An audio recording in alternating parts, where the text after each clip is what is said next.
시청자 여러분 안녕하십니까. 고수 서바이벌의 최은정입니다. 자, 우리나라의 지난 3분기 국내 총생산이 전분기 대비 2.9% 성장한 것으로 나타났습니다. 재정과 환율, 유가 등을 감안할 때 이 정도 수준이면 거의 서프라이즈 수준이라고 할 수가 있겠는데요.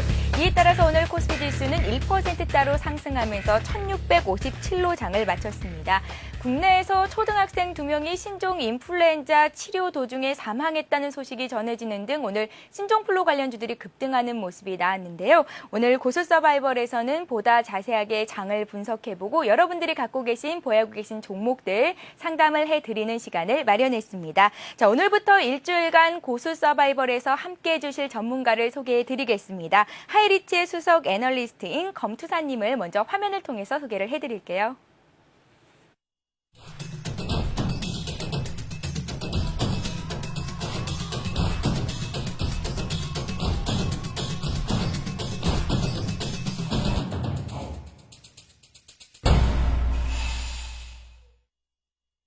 네, 검투사님을 이 자리에 모셨습니다. 검투사님 안녕하세요. 네, 안녕하십니까. 네, 안녕하세요.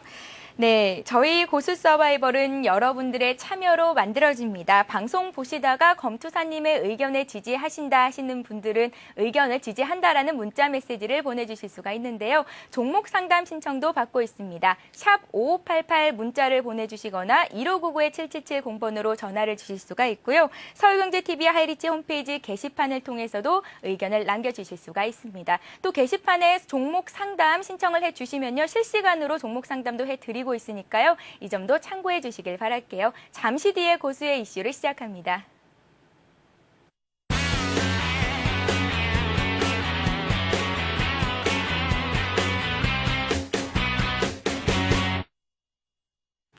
자, 그럼 오늘도 본격적으로 시작을 해보겠습니다. 검투사님, 예. 서울경제TV에는 가끔 오시긴 했었는데요. 예. 고수 서바이벌에는 처음이시잖아요. 각오한 말씀을 여쭐게요. 예, 제가 추석 특집 방송을 하기 위해서 추석 전후로 해서 이제 진단 방송을 해드리고 또 오랜만에 거의 한 달 만에 우리 또 시청자분들을 찾아뵙는데요.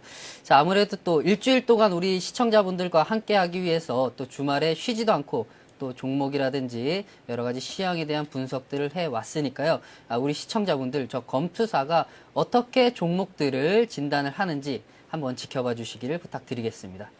네, 각오처럼 검투사님이 이번 주 한 주 동안 어떻게 활약을 하실지 기대를 해보시기 바랄게요. 자, 우리나라의 3분기 GDP 성장률이 2.9%로 나타났습니다. 오늘 이 같은 소식이 호재로 작용하면서 코스피 지수는 1%대로 상승하면서 장을 마쳤는데요. 먼저 오늘장 분석부터 부탁을 드릴게요.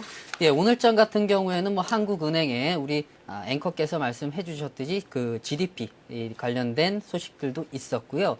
뭐 또 환율이 또 어느 정도 조금씩 안정이 되어가는 측면들도 있었고, 가장 중요한 것은 지수를 끌어올릴 수 있었던 원인, 즉 시가총액 상위 종목들 위주로 해서 상승세를 이끌었는데 아마도 외국인들과 기관들의 매수세가 강하게 나오면서 지수를 끌어올렸다. 여기에 더해서 프로그램 매수세까지 강하게 나오면서 지수가 상승을 했다. 따라서 오늘 같은 경우에는 수급이 외국인들과 기관 프로그램 매수세에 의해서 지수를 끌어올리는 장이었다라고 보시면 될 것 같고요.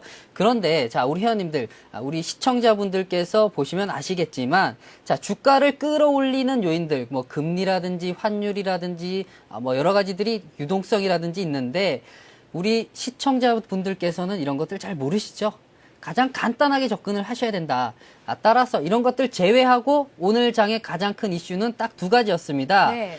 황우석 관련된 그 심판이 어떻게 결정이 나는지 여부와 두 번째 같은 경우에는 신종 인플루엔자. 자, 오바마 대통령이, 자, 미국 같은 경우에는 그 신종 플루에 관련된 그 국가 위기 사태를 선포를 했고, 우리 국내 역시 학교의 휴교령들이 뭐 간헐적이나마 나오고 있고, 2명 이상의 신종 플루엔자에 걸린 우리 어린이들이 걸린 학교가 무려 900개가 된다고 합니다. 따라서 이제 대유행 조짐이 보이면서 신종 플루 테마들, 또 황우석 관련된 줄기 바이오 제약 관련된 종목들이 오늘 장을 이끌었다라고 보시면 될 것 같습니다.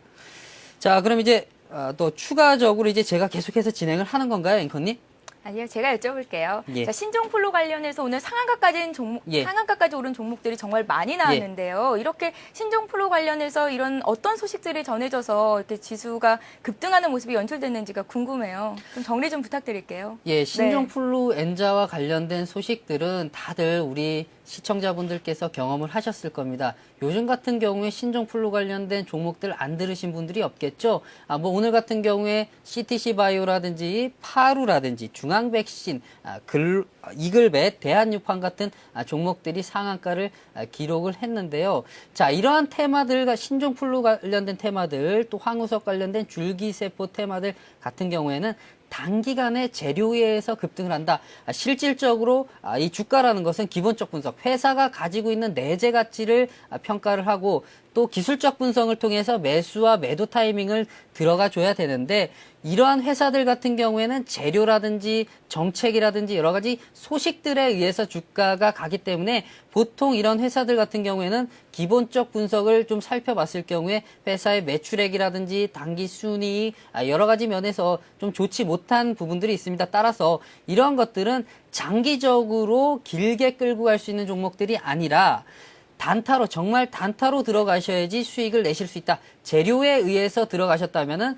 당일치기 혹은 수익 매매 정도 한 2, 3일 정도를 두고 매매를 종결하셔야 된다. 이것을 오래 들고 갔다가는 시세 마무리와 함께 손실이 극대화될 수 있다라는 말씀을 드리면서 이 부분에 대한 것은 제가 오늘 방송을 통해서 이 종목뿐만이 아니라 작전주, 급등주들이 어떤 패턴으로 움직이고 이런 것들이 매수와 매도 타이밍을 언제 가져가야 되는지에 대한 설명을 지금부터 해드리도록 하겠습니다. 네, 녹십자의 경우에 8월에 20만 원 선까지 올라갔다가 지난주에는 한 13만 원 선까지 내려갔었거든요. 예. 이같이 급등락을 계속하고 있는데요. 그렇다면 매수와 매도 시점 어떻게 잡아보는 것이 좋을지 말씀 좀 부탁드릴게요. 예, 요거는 이제 녹십자 같은 경우에 20만 원 선까지 갔던 시점이 이제 신종플루와 관련된 1차 파동, 자, 검투사 명칭으로 했을 때 1차 파동이다. 라는 말씀을 드리고 싶고, 자, 큰 틀에서 봤을 경우에 보통 지금 현재 오늘까지 파동을 조금씩 인정을 해준다면 한 3차 파동 정도 됐다라고 보시면 될 것 같고요. 네. 한번 차트를 통해서 녹십자를 보면서 진행을 한번 해보도록 하겠습니다. 자, 제가 녹십자를 한번 쳐보도록 할 텐데요. 자, 오늘 녹십자가 상한가를 갔습니다. 자, 요 시점입니다. 자, 차트상으로 한번 보실 텐데요. 자, 요 시점이 1차 파동. 자, 이때가 신종플루가 가장 처음에 위험성이 부각이 되었던 시점이었고요. 자, 보통은 이렇게 급등한 종목들 같은 경우에는 자, 시세가 마무리되면 자, 개인들이 차익 실현 매물을 하면서 매도 물량들이 나오고 보통 한 번 정도의 파동 정도를 주고 그냥 원래 주가가 형성되었던 평균 가격대로 간다. 따라서 요 시점대를 뭐 임의적으로 정해 본다면 한 2차 파동 정도 된다. 라고 보시면 될 것 같고, 자, 오늘에 이제 드디어 3차 파동이 나왔습니다. 자, 따라서 영화도 마찬가지지만 1편보다 2편이 재미가 없죠. 따라서 1차 급등 파동 이후에 2, 3차에 나오는 재료에 의해서 급등하는 파동 같은 경우에는 과거의 1차 파동 20만 원 선대까지 갈 수 있는 그런 가능성은 좀 희박하다. 물론 이런 그 재난이 정말 글로벌적인 차원에서 위기가 좀 확산이 되고 과거에 18세기, 17세기에 보여줬던 그 유럽에서 창궐했던 그 패스트 관련된 그런 것들 우리가 도저히 치료가 할 수 없는 병이라면은 더 급등을 하겠죠. 그런데 이미 타미플루가 출시가 되고 있고 지금 파동을 막지 못하는 것은 백신 부족이다. 따라서 백신만 확실하게 공급이 되는 시점대에 적어도 일반인들이 맞는 내년 3분기라든지 4분기 정도 되었을 경우에는 어느 정도 시세, 신종플루 관련된 테마는 어느 정도 마무리가 될 것이다. 그런데 지금도 어느 정도 마무리가 됐다. 따라서 이것은 길게 보시면 안 되고요. 짧게 들어가셔야 된다. 가령 녹십자 같은 경우에는 그래도 비교적 우량주고 국내에서 유일하게 백신을 만들고 있는 회사이기 때문에 실질적인 수혜주다. 가령 CTC 바이오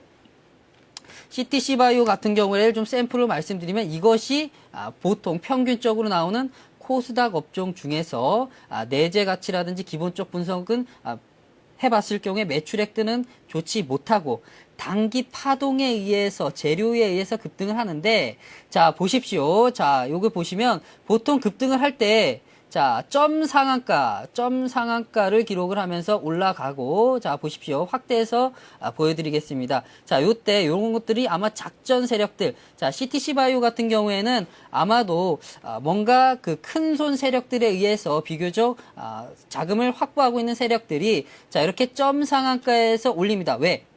개인 세력들이 못 들어가기 위해서 장 초반에 시작하자마자 물량들을 점 상한가에 올려놓고 자 어느 정도 시세가 급등을 하죠. 자 이제 급등한 시점대 고점대에서 자기들의 물량들을 넘겨주고 자 물량들을 넘겨주면 어떻게 했습니까? 거래량들이 폭주를 하겠죠. 자 밑에 하단부를 보십시오. 거래량들이 폭주를 하고 캔들 역시나 긴 장대 음봉 혹은 장대 양봉이 나오죠. 자 고점대 자 이렇게 되면은 시세가 끝났다라고 보시면 될 것 같습니다. 그래서 여기서 이렇게 시세가 다 끝난 이후에는 주가가 원위치 되는 상황이 나옵니다. 자, 이제 원위치가 됐죠? 자, 원위치가 됐는데 저는 CTC 바이오 같은 경우에는 아마도 신종플루 관련 테마는 더 끝났다. 소폭의 시세 파동 정도만 나온 이후에는 모든 테마는 끝났고 새로운 테마를 발굴하는 것이 합리적이지 않겠는가라는 생각을 해봤는데 예상치도 못하게 이러한 질병과 관련된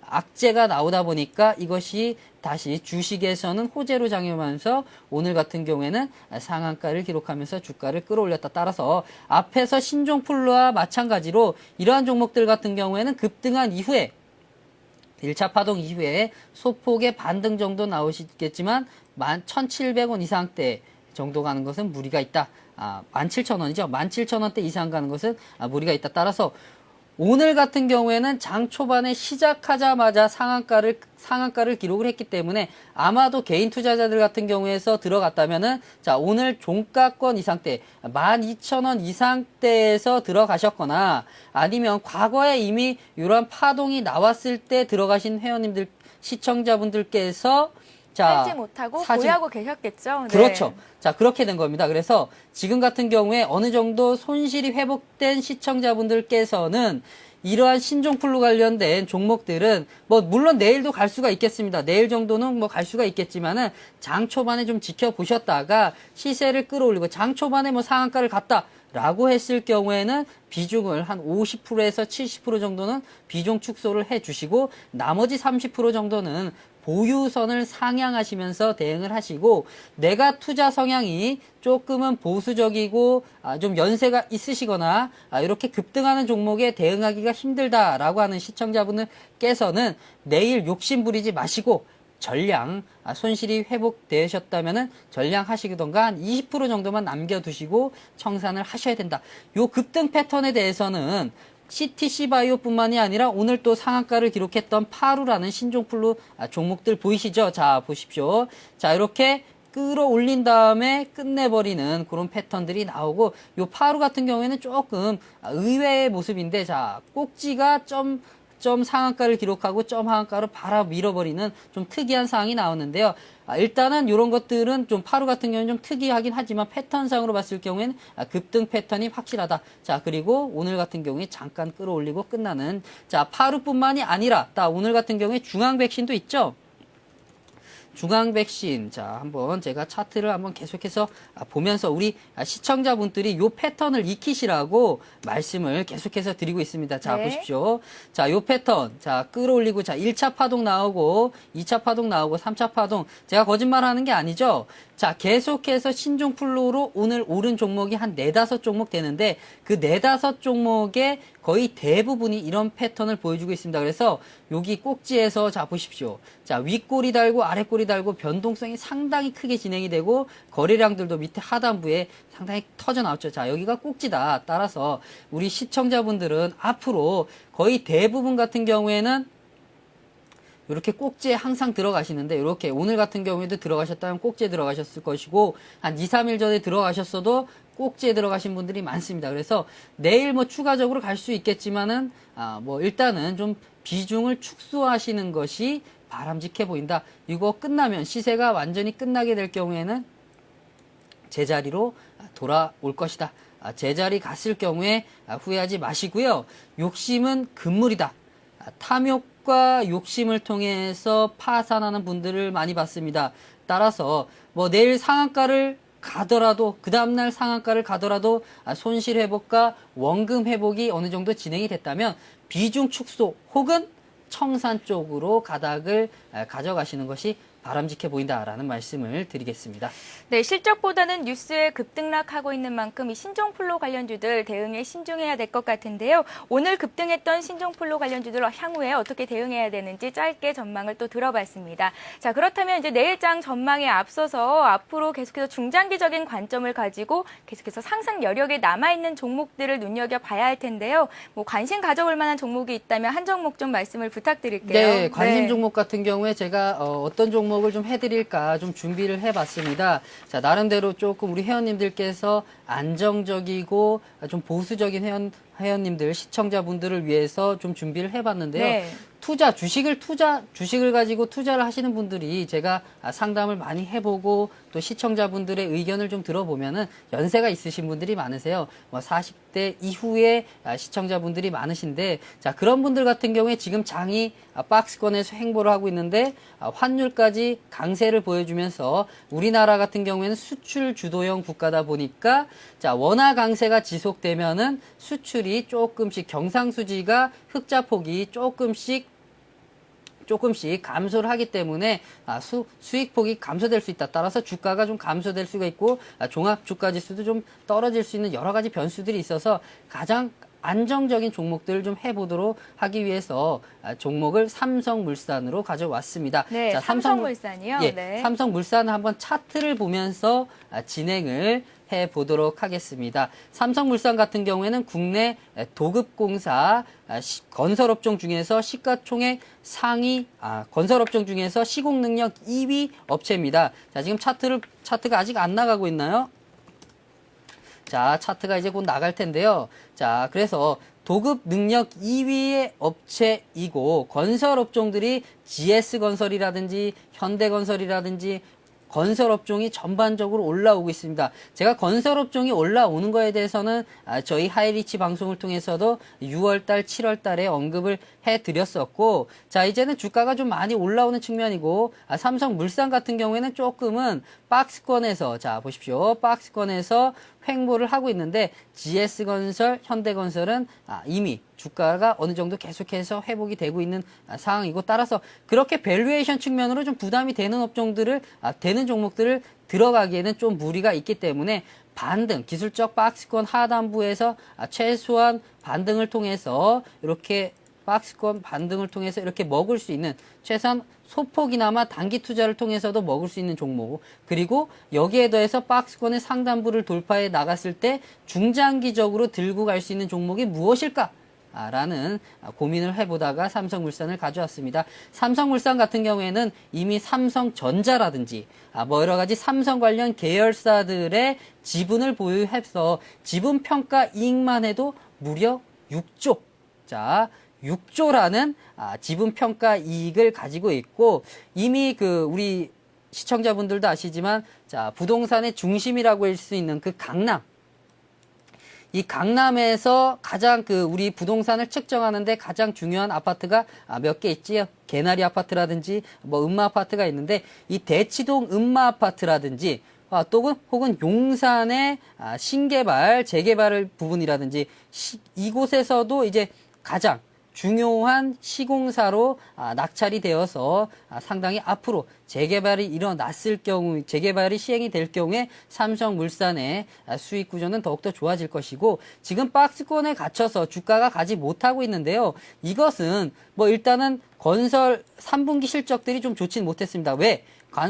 건설업종, 건설 부분이 실적이 좋지 못했을까를 좀 살펴봤더니, 자, 삼성전자, 자, 계열사들의 건설을 받아서 삼성물산 같은 경우에는 수익을 계속해서 3조, 4조 이상 냈는데, 삼성전자가 설비 투자를 하지 않음으로 인해서 조금 수주 물량들이 감소하면서 이것이 좀 타격을 받고 3분기 실적들이 조금은 감소하는 부분들이 있었는데, 자, 이제 본격적으로 삼성전자가 이제 LCD 부분 8세대 라인이라든지 요 그 설비 투자가 이제 본격적으로 내년 1분기, 2분기 갔을 경우에는 한다라는 쪽에 무게를 두고 있기 때문에 요것만 시행이 된다면 아마도 그 매출액이 1, 2조 이상 정도는 상승을 할 수 있는 그런 사항들이 나올 수 있기 때문에 요 종목 지금 현 시점대에서 들어가긴 조금 불안하고요. 네. 뭐 한 5만 1,000원 선대에서 한 5만 2,000원 선대, 5만 1,000원. 자, 가격대를 안 주면 안 잡으면 되겠죠. 굳이 쫓아갈 필요가 있겠습니까? 줄 때만 잡으시라는 말씀을 드리겠습니다. 5만 1,000원에서 5만 원에서 5만 2,000원 사이 정도에서 바닥권에서 좀 잡으시면 되겠고, 안 준다. 자, 주가가 올라간다라고 했을 경우에 급하게 들어가시면 그때가 항상 손실 보는 때입니다. 안 주면 포기를 하십시오. 안 주면 포기를 하시고 다시 검투사한테 문자를 날리시거나 여러 가지 저희 서울경제TV를 통해서 종목 상담을 하시면 좋은 답변을 또 드릴 수가 있으니까 가격대가 왔을 경우에만 투자를 하시고 나머지는 만약에 매집을 하셨다면 중장기적으로 들고 가시고 단기적인 목표가는 한 5만 4,500원 이상대에서 비중 축소를 해주시고, 자, 5만 5천원 돌파, 박스권 돌파가 되었을 경우에는 가급적이면 좀 장기적으로 보이선 상향과 함께 가져가시면 큰 무리 없이 내년 1, 2분기에는 좋은 결과가 있을 것이다. 자, 우리 자녀분들한테, 친척분들한테 세뱃돈 두둑히 주실 수 있는 그런 통장이 될 것이다 라는 말씀을 드리겠습니다. 예, 알겠습니다. 이렇게 해서 삼성물산까지 관심 가져볼 만한 종목으로 꼽아주셨습니다. 자, 잠시 전하는 말씀 듣고 고수는 해결사를 이어갈 텐데요. 광고 나가는 중에도 샵 5588 문자 1599-7770번으로 전화로 종목 상담 신청을 해주실 수가 있으니까요. 여러분들 많은 참여를 부탁드리겠습니다. 잠시 뒤에 뵐게요. 세단, 후, SUV, N, 웨건, 해치백, 컨버터블. 목요일 오전 11시 다양한 차량 정보와 드림카를 만날 수 있는 시간. 오토클럽이 준비한 알찬 코너들. 영화 속에 등장하는 명차를 소개하는 오토시네마. 재미있는 국내외 자동차 CF를 소개하는 오토CF. 최신 차량의 시승기를 생생하게 전하는 오토테스트. 전문가의 설명을 통해 자동차 기술과 부품을 소개하는 오토테크. 한 주간 자동차 업계의 소식을 정리하는 오토뉴스. 이제 더욱더 풍성해진 오토클럽과 함께하십시오. 도쿄의 기업 합병, 태국의 쿠데타, 상하이의 증시 하락, 아시아에서 벌어지는 상황이라면 그 어디에든 블룸버그가 있습니다. 뭄바이에서 멜버른, 도쿄에서 타이페이, 서울에서 시드니까지 블룸버그 TV는 사건이 일어나는 바로 그곳, 바로 그 시각에 뉴스를 전합니다. 500명 이상의 저널리스트, 30개의 아시아 태평양 지국에 12곳 이상의 라이브 카메라 로케이션까지 아시아 태평양 지역 뉴스는 역시 블룸버그 TV 국내 독점 채널 서울경제TV입니다. 실시간으로 움직이는 증시 현장이 여러분의 눈앞에 펼쳐집니다. 이 시각 증시 상황과 아시아 증시 동향, 그리고 전문가의 발빠른 증시 진단까지 국내는 물론 글로벌 증시의 흐름까지 생생하게 전해드리는 맞춤형 증시 뉴스 나우 경제브리핑과 함께하십시오.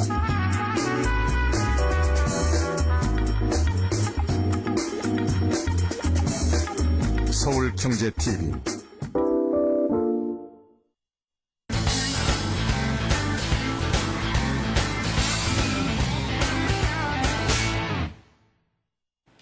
네, 고수는 해결사를 이어가겠습니다. 주말 동안에도 정말 많은 분들이 문자 메시지를 통해서 종목 상담 신청을 해주셨는데요. 먼저 첫 번째 종목입니다. 현대차입니다. 11만 원에 매수를 하셨고요. 매수 비중이 80% 정도를 갖고 계시다고 합니다. 3분기 깜짝 실적 발표 이후에 지수가 랠리를 계속 이어가고 있는데요. 향후에 이 종목은 어떤 움직임을 보일지 검투사님께 여쭤볼게요. 예, 현대차 다들 기대를 많이 네. 하고 계시는 것 같습니다. 자, 그런데 이 현대차가 최근 들어서 좀 악재를 갖는, 오늘 같은 경우에 좀 올랐죠. 좀 차트를 좀 띄워주셨으면 좋겠는데요. 자, 오늘 같은 경우에는 좀 많이 올랐어요. 자, 이렇게 보시면 아시겠지만, 자, 이제 어느 정도 과거에 지속되었던 그 단기적 고점대, 자, 11만 5천 원 선대 부분까지는 좀 회복이 되었는데, 자, 최근 들어서, 자, 주가가 좀 주춤하던 시점대가 있었죠.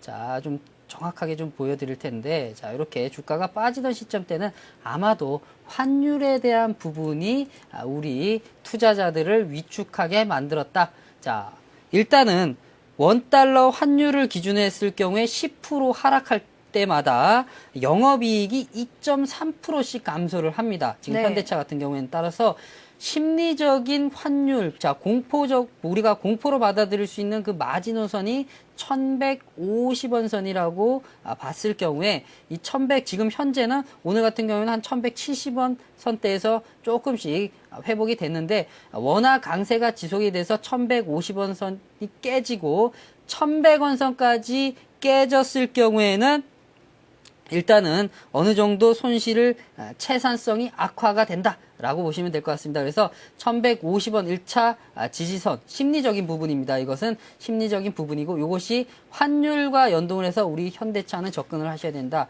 1150원 선만 유지가 되고 지금처럼 1200원 사이에서만 유지가 되면은 좀 추가적으로 기대를 해볼 수가 있겠고, 1150원 깨지고 1100원이 딱 완전히 깨졌다라고 했을 경우는 이제는 현대차가 수익성이 조금씩은 악화될 것이다 라는 관점으로 가져가시면 되겠고요.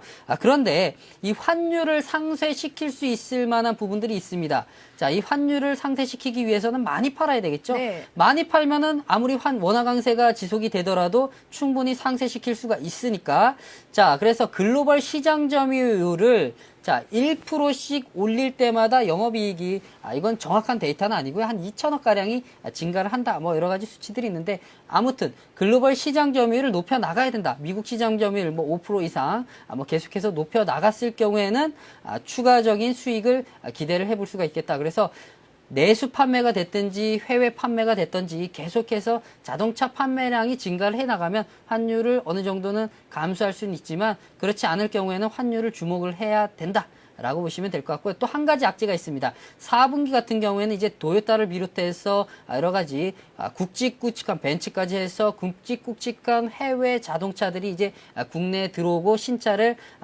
계속해서 판매를 하는데, 이것이 이제 어느 정도 우리 구매자들이 살 수 있을 만한 가격대에서 나오고 공격적인 마케팅을 시작했을 경우에는 어느 정도 좀 타격을 받을 수가 있겠다라는 정도만 좀 상기를 시키시면서 현대차를 접근을 하시면 되겠고요. 조금 단기적인 측면에서 봤을 경우에는 지금 좀 고점대에 좀 온 것 같습니다. 좀 네. 고점대에 온 것 같고, 11만 원에서 딱 매수를 하셨으면 지금 조금 회복이 되셨네요. 자, 그래서 지금은 일단은 추세가 좀 올라오고 있고, 11만 5천 원 선대 박스권의 상단 부분대, 요 상단 부분대를 터치를 하는지, 돌파가 되는지 여부. 자, 여기가 돌파가 되면서 밑에 하단부에 좀 거래량들이 좀 터져주면서 치고 올라갈 경우에 12만 원 선 정도 돌파될 경우에는 보유선은 박스권의 상단 부분 한 11만 5천 원 선 정도로 상향을 하시고 대응을 하시면 큰 무리 없이 수익을 거두실 수가 있겠고요. 보통은 이렇게 박스권의 상단 부분을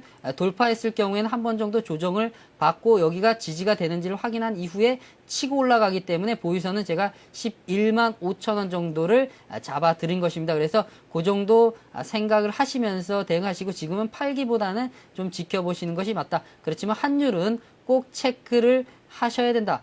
지금 내수 경기 같은 경우에는 신차, 소나타라든지 여러 가지 자동차를 이제 판매를 하면서 계속해서 내수 부분이 그 자동차 판매가 기대보다 좋게 되고 있는데, 요것이 이제 해외 자동차가 들어왔을 경우에 어떻게 또 될지 그것도 좀 체크를 하시면서 가져가시고, 지금은 보유선만 박스권 돌파 시 11만 5천 원 상향하시고 가져가시면 큰 무리 없이 수익을 내실 수 있겠다라는 말씀을 드리겠습니다.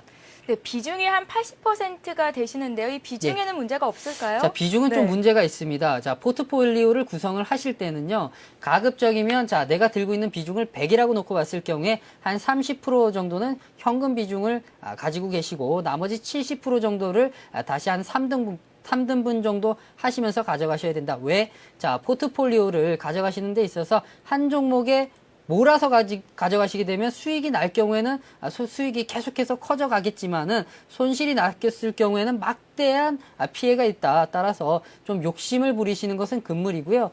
비중을 나눠서 가져가시는 것이 가장 바람직하다라고 보시면 될 것 같습니다. 그래서 비중은 지금 뭐 80% 정도 되시니까 11만 지금 추세가 이어져서 11만 5천 원 선 정도 왔을 경우에는 80% 비중을 가급적이면 한 50% 정도로 다운을 시키시고 나머지 50%를 가지고 보유선 상향과 함께 대응하시는 것이 바람직해 보인다는 말씀 드리겠습니다. 예, 알겠습니다. 자, 종목 상담을 원하시는 분들은요, 샵 5588로 문자 보내주시거나 1599-7770번으로 전화로 신청을 해주시면 됩니다. 네, 이어서 다음 종목을 상담을 받아보겠습니다. 문자 메시지가 또 들어와 있는데요. 현대건설입니다. 비중이 30% 정도고 7만 원에 매수를 하셨다고요. 진단 좀 부탁드린다고 끝번호 3670님께서 이렇게 여쭤보셨는데요. 현대건설도 좀 부탁을 드릴게요. 건설주들 최근에 좀 주목을 받고 있긴 한데요. 어떻게 예. 보십니까? 예, 제가 건설주들을 상당히 좋아합니다. 네. 자, 과거 70년대 우리 종합주가 지수를 끌어올렸었던 그 트로이카 중에서 가장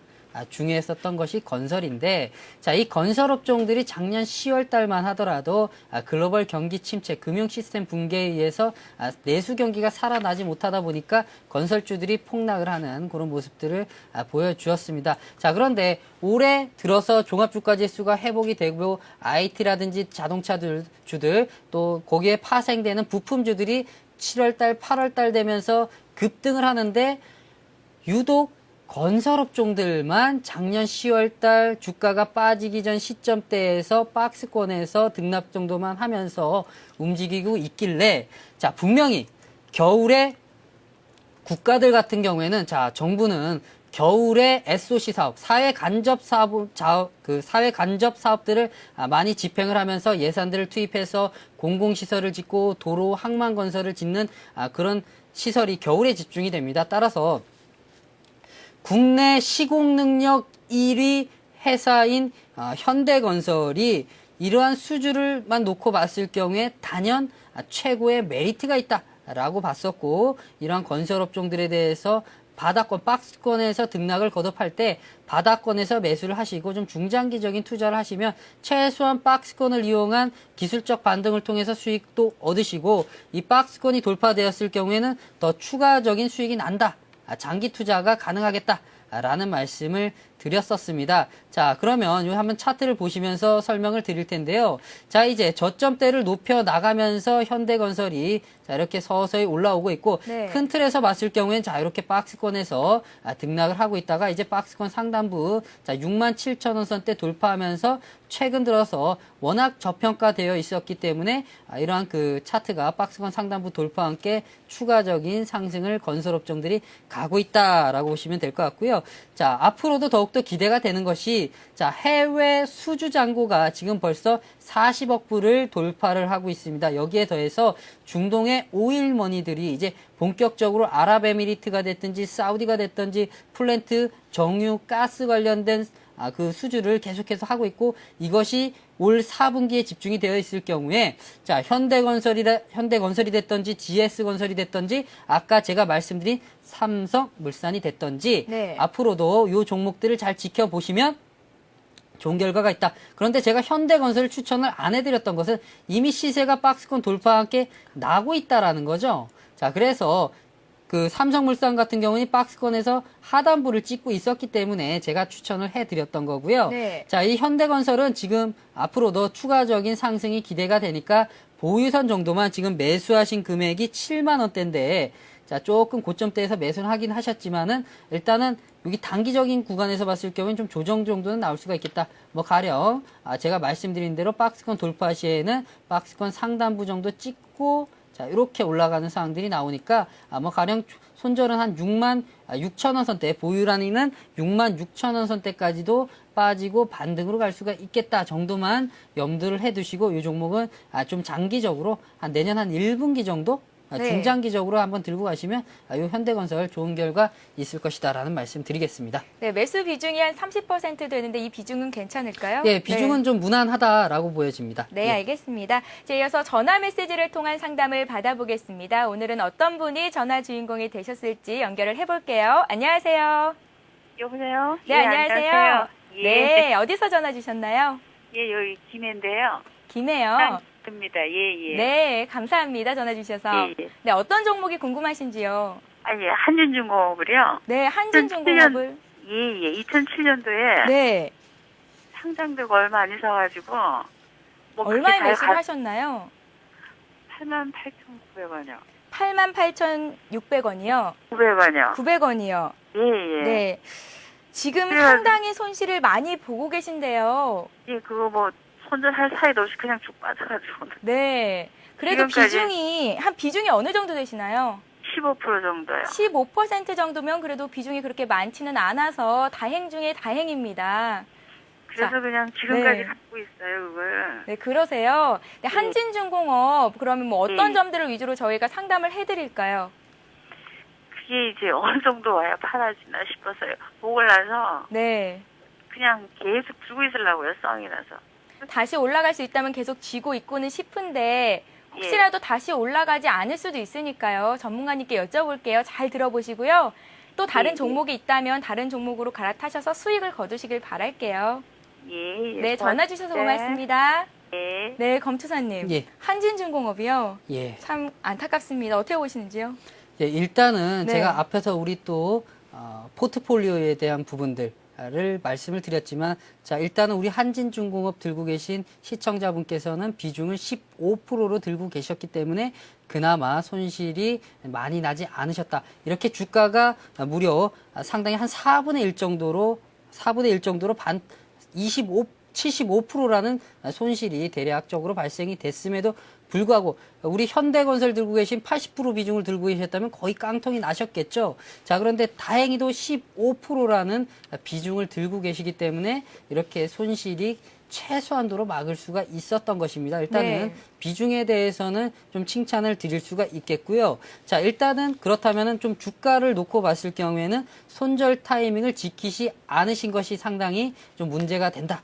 손절을 좀 확실하게 해 주셨어야 되는데, 자, 89,000원에 매수를 하셨으면은 지금 손실이 75%가량, 뭐 지금 23,000원대니까 상당히 많이 나셨는데, 뭐 지금 현 시점에서는 워렌 버핏이 와도 이 주가를 돌려 세울 수는 없다라고 보여집니다. 따라서 좀 냉혹하기는 하지만 지금 보십시오. 지금은 일단은 팔기에는 좀 애매한 시점이고요. 과거에 좀 시점대를 보시게 되면, 자, 지금 지지의 반등 타이밍이지 않습니까? 네. 자, 이제 반등 정도가 나오는데 이미 손실이 나서 지지가 무너지고 추가 하락이 나와도 매도하기는 좀 어려우실 것이다. 심리적으로 봤을 경우에 이미 지금까지 몇 년을 들고 왔는데 더 못 기다리실 거냐, 이런 그 심리적인 부분들도 충분히 있을 것입니다. 따라서 지금은 중공업 업황 자체가 좀 좋지 못합니다. 따라서 추가적인 반등을 통해서도 뭐 3만원, 4만원 가긴 좀 무리가 있어 보입니다. 적어도 뭐 이것이 뭐 1년이 될지, 중공업 조선업황이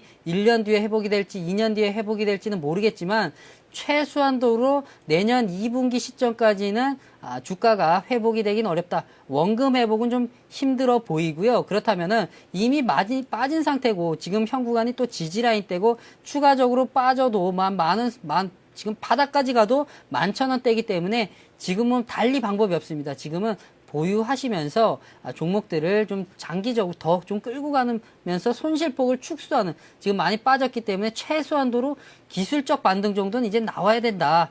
지금 매물대가 지금 뭐 가령 24,000원에서 3만원대에 매물대가 좀 많이 집중이 되어 있기는 하지만 돌파하는 것도 쉽지가 않죠. 물량들을 많이 개인 투자자들이 들고 있기 때문에 쉽지는 않지만 지금은 달리 방법이 없다. 그래서 들고 계시는 것이 최선의 방법이다 라는 말씀을 드리고, 들고 계신다면 내년까지는 최소한도로 들고 계시고, 원금 회복은 좀 힘드니까 만약에 한 3, 4만 원대 좀 회복이 됐다라고 했을 경우에는 비중 축소, 뭐 좀 어느 정도 손절을 확실하게 지키시면서 투자 능력이 좀 있으신 분 같은 경우에는 저점을 통해서 지금 매수를 해서 평단가를 낮추고 해서 물타기 정도 하면서 시도를 해서 가져갈 수는 있겠지만, 우리 시청자분께서는 그런 능력이 아직까지는 좀 부족하신 것 같기 때문에 이렇게 좀 위험하게 리스크를 가져가면서 비중을 확대하기보다는 좀 장기적으로 좀 들고 계시면서 손실 축소 쪽에 포커스를 맞춰서 한 4만 원대에 오게 되면은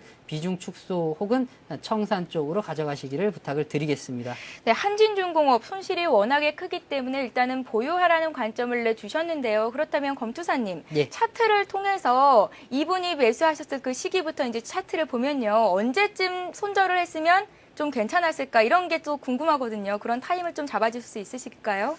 예, 자, 이분이 들고 계셨던 시점대가 8만 2007년. 네, 2007년이면 자, 요 시점대입니다. 네. 차트가 좀 자세하게 좀 말씀을 드릴 텐데 자, 요 시점대죠. 자, 벌써 들고 계신 것만 해도 2년이면은 현금을 은행에 넣으셨더라도 이자만 받더라도 수익이 좀 나셨겠죠. 큰 폭은 아니겠지만 따라서 기회비용 현금 운용 능력에서도 실패를 하셨다. 기회비용 측면에서도 좀 실패를 하셨기 때문에 은행에 넣으셨으면은 뭐 저금리라 손 치더라도 수익을 내셨을 텐데 이분은 들고 계시면서 2년 동안 현금을 낭비를 하셨다. 여기에 더해서 손실까지 발생이 되었다라는 단점이 있었고 자, 두 번째. 자, 손절 타이밍은 달리 방법이 없습니다. 손절은 정확하게 차트를 통해서 지지와 저항 라인으로 가져가서 매수와 매도를 정확하게 가져가실 수도 있겠지만은 일단은 이렇게 가져가시려면 좀 공부를 하셔야 되겠고 이미 지금처럼 종목들을 오래오래 들고 가신 분 같은 경우에는 이런 분석적인 능력이 조금은 부족하신 것 같아요. 우리 시청자분은.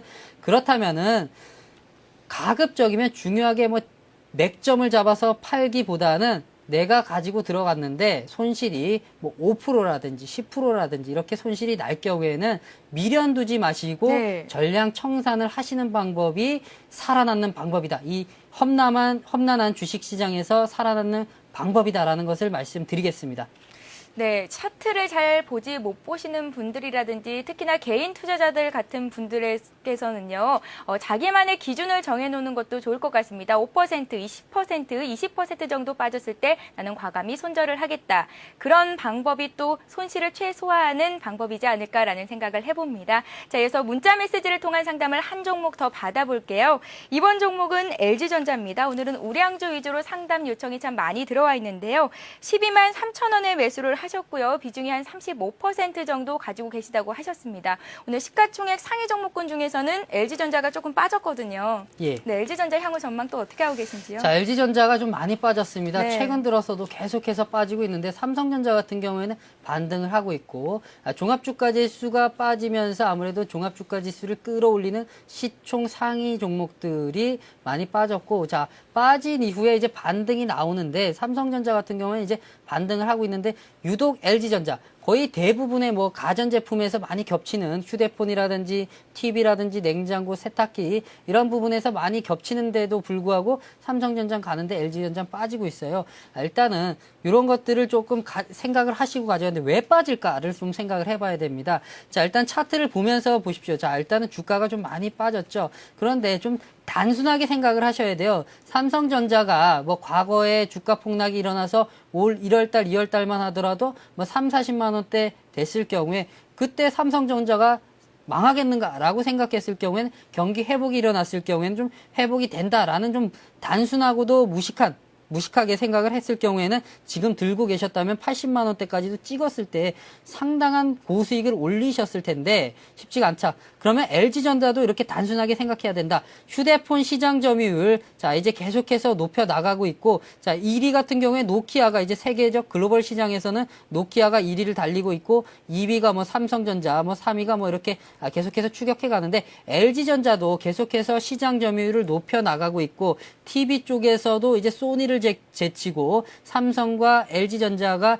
세계 1, 2위 시장 점유율을 높여가고 매출액을 높여 나가고 있는데 지금은 조금은 실적들이 감소를 이제 4분기 같은 경우에는 대폭 환율이라든지 여러 가지 마케팅 비용, 공격적인 마케팅을 통해서 어느 정도 좀 자금을 공격적으로 쓰다 보니까 실적 매출 규모가 조금은 감소할 수 있는 부분들이 나오고 있기 때문에 주가가 이것이 선반영되면서 하락을 하고 있는데요. 분명히 말씀드리고 싶은 것은 LG전자가 정말 망하겠습니까? 아니죠. 따라서 지금 투자를 하면서 4분기 매출이 감소하는 것은 회사가 어렵고 IT 기술이 부족해서가 아니라 앞으로 시장을 선점하고 선도해 나가기 위해서 공격적인 투자를 하다 보니까 매출이 감소하는 것이다. 따라서 이것이 실질적으로 수익이 돌아오는 내년 1분기, 2분기 시점이 됐을 경우에는 충분히 좋은 결과들이 있을 것이다. 따라서 지금 LG전자를 잡지 않으신 분들 같은 경우에는 조금 들어가는 타이밍이 좀 애매하긴 하지만 지수에 대한 급락에 대한 부분들도 이번 주 같은 경우에는 상존에 있기 때문에 들어가는 타이밍은 애매하게 하지만 관심권에 두셔서 매수할 좋은 기회를 가져보시는 것도 좋겠다. 따라서 매수하신 금액이 12만 3천 원인데 조금 손실이 크긴 하네요. 저희 같은 경우에는 뭐 한 5%만 넘어도 좀 손실이 크다 이렇게 말씀을 드리는데, 자, 일단 손실이 크긴 하지만 충분히 좀 장기적인 관점에서 봤을 경우에 들고 가시면 12만 3천 원 원금 회복은 충분히 된다. 따라서 이 종목 같은 경우에는 장기 투자로 가져가시는 것이 바람직해 보인다. 들어가지 않으신 분들 같은 경우에는 뭐 가령 한 11만 원 선대, 자, 지금 11만 원 선대에서 자, 지지를 받고 있죠. 자, 이렇게 너무나 정확하게, 자, 이렇게 과거에도 보시면 아시겠지만, 지지 라인대, 자, 저항 라인대로서 의미 있는 맥점대에 왔기 때문에 11만원대에서 비중을 조금씩 소폭 실어가지고, 만 10% 정도 실으시고, 추가 이탈이 나온다. 내가 생각했던 대로 안 된다라고 했을 경우에는 더 기다렸다가, 바닥권에서 다시 재매수해서 평단가도 낮추고 물량도 늘려가지고 올라갔을 경우에 더 수익을 가져갈 수 있는 그런 방법으로 가져가시면 LG전자 아주 좋은 결과 있을 것이다 라는 말씀을 드리고 크게 우려하지 마시라는 말씀 드리겠습니다. 예, 알겠습니다. 이어서 문자 메시지를 통한 상담을 한 종목만 더 받아볼게요. 넥스콘테크입니다. 11,800원에 50% 정도의 비중을 가지고 매수를 하셨다고 하셨는데요. 매도가가 궁금하시다고요. 검투사님, 이 종목도 좀 짧게 좀 전망을 부탁드릴게요. 예, 넥스콘테크 같은 경우에는 2차 전지 관련주죠. 네. 뭐 휴대폰이라든지 뭐 노트북이라든지 2차 전지가 들어가는데 2차 전지가 무엇이냐면 자, 우리 우리 시청자분들께서 보시면 집에 가정에 보시면 충전 건전지 있으시죠? 한 번 쓰고 버리는 것이 아니라 2번, 3번, 1000번, 10,000번. 자, 이렇게 해서 충전해서 쓸 수 있는 전지를 보통은 2차 전지다라고 통칭해서 부르고 있는데 이 2차 전지는 아무래도 휴대폰이라든지 노트북 같이 충전할 수 있는 그 가전제품이 성능이 좋아지면서 2차 전지도 동반해서 시장이 수요가 늘어나고 기술력도 성장해 왔다라고 보시면 될 것 같고요. 네. 최근 들어서 뭐 7, 8월 달 뭐 하이브리드카 관련된 이제 자동차도 2차 전지에 이제 전기를 사용하게 되면서 충전지 배터리가 중요하게 되다 보니까 2차 전지 관련주들이 상당히 주목을 받았다. 따라서 주가 상승이 있었다라고 보시면 될 것 같고요. 한번 차트를 한번 보면서 진행을 해보도록 하겠습니다. 네. 자, 차트상으로 봤을 경우에는 자, 지금 뭐 제가 말씀드린 대로 자, 7, 8월 달 이후에 주가가 급등을 했죠. 자, 이게 아마도 하이브리드카 2차 전지와 관련해서 주가가 급등을 했다라고 보시면 되고, 자, 그 이후에 너무 급등을 했으니까 좀 조정이 나오는 건 당연하겠죠. 자, 조정을 하는데, 자, 여기서 단기 급등에 대한 차익 실현 매물이 나오면서 급락하는 것이 아니라, 자, 어느 정도 지지를 받아줬다라는 거죠. 자, 지지를 받고 박스권에서 행보를 하고 있기 때문에, 자, 반등, 1,600원 선에서, 자, 반등을 가고 있기 때문에, 자, 지수만 좀 좋다면, 좋은 매수만 들어온다면 반등을 통해서 한 12,500원 선까지는 최소한 기술적 반등 정도는 나올 것이다. 네. 환경들만 좋아진다면 네. 보시면 될 것 같고 이 종목 같은 경우에는 성장성만 놓고 보면은 상당히 앞으로도 들고 가시면 되겠지만 자, 주가라는 것이 그렇습니다. 성장성도 좋고 여러 가지 그 기업 가치라든지 여러 가지 외부적인 변수들도 고려를 해야 되기 때문에 이것은 좀 단타로 좀 박스권 상단부 12,500원대에서 좀 비중 축소를 안정적으로 해주시고 보유선은 좀 상향을 하시면서 가져가시는 것이 바람직해 보인다라는 말씀을 드리겠습니다. 예, 알겠습니다. 검투사님 오늘 고수 서바이벌 첫 시간이었는데요. 참 많은 분들이 종목 상담 신청을 해주고 계세요. 예. 첫날부터 오늘도 예. 수고 많으셨습니다. 예. 네, 고맙습니다. 예. 네. 네, 오늘 고수 서바이벌 저희가 준비한 소식은 여기까지입니다. 내일도 오늘 나오신 건투사님과 함께 장 분석을 해보고요. 여러분들이 갖고 계신 보유하고 계신 종목들 상담해드리는 시간을 마련할 테니까요. 많은 관심을 부탁드리겠습니다. 자, 이번 주 미국의 GDP와 주택 관련 지표 등이 발표될 예정이고요. 우리나라에서도 경기 선행 지표가 발표되는 등 월말을 맞아서 국내적으로 대거 중요한 지표들이 발표될 예정입니다. 자, 외국인들의 매수세는 이어지고 있고요. IT와 자동차 관련 업종들이 회복 기미를 보이고 있는 이 상태에서 경제 지표들이 뒷받침해 준다면 지수가 다시 상승 쪽으로 방향을 틀고 1,700선 위로도 올라갈 수 있지 않을까라는 기대를 해봅니다. 오늘 고수 서바이벌 저희가 준비한 소식은 여기까지입니다. 시청해주신 여러분 고맙습니다.